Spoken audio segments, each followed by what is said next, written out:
बिस्मिल्लाहिर्रहमानिर्रहीम। ये वीडियो आपके सामने पेश करने जा रहा हूँ जो कि 3 मुख्तलिफ लैंग्वेजेस के अंदर है। सबसे पहले दरमियान में फ़ारसी का जुमला दोहराया जाएगा, इसके बाद उर्दू और उसके बाद इंग्लिश। तो आइए चलते हैं अपनी वीडियो की जानिब। पहला जुमला सलाम सलाम, अस्सलामु अलैकुम, हेलो। सुबह बखैर सुबह बखैर, सुबह बखैर, गुड मॉर्निंग।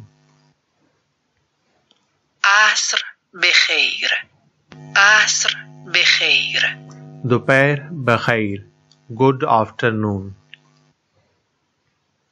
शब बखैर शब बखैर, शाम बखैर, गुड इवनिंग। शब खुश शब खुश, शब बखैर, गुड नाइट। नाम शुमा चीस्त नाम शुमा चीस्त, आपका नाम क्या है? What is your name? اسمم است اسمم است, इस्माम आस्त, इस्माम अली आस्त, मेरा नाम अली है। My name is Ali. ببخشید نشنیدم چی گفتید ببخشید نشنیدم چی گفتید, माजरत खा हूँ, मैं नहीं सुन सका आपने क्या कहा। Sorry, I don't hear what you said. کجا زندگی میکنی کجا زندگی میکنی, आप कहाँ रहते हैं? Where do you live? اهل کجا هستید اهل کجا هستید, आप कहाँ से हैं? Where are you from? حال شما چطور است حال شما چطور است, आप कैसे हैं? How are you?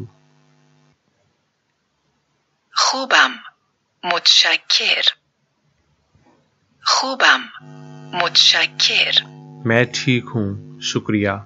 I am fine, thanks. و شما و شما, और आप? And you? از ملاقات شما خوشوقتم از ملاقات شما خوشوقتم, आपसे मिलकर अच्छा लगा। Nice to meet you. خوشحالم تو رو میبینم خوشحالم تو رو میبینم, मैं आपको देखकर खुश हूँ। I am happy to see you. روز خوبی داشته باشید روز خوبی داشته باشید, आपका दिन अच्छा हो। Have a nice day. بعداً میبینمت بعداً میبینمت, फिर मिलेंगे। See you later.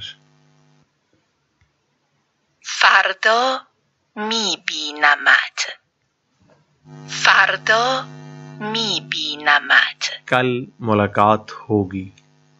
See you tomorrow. خدا حافظ خدا حافظ, अलविदा। Bye.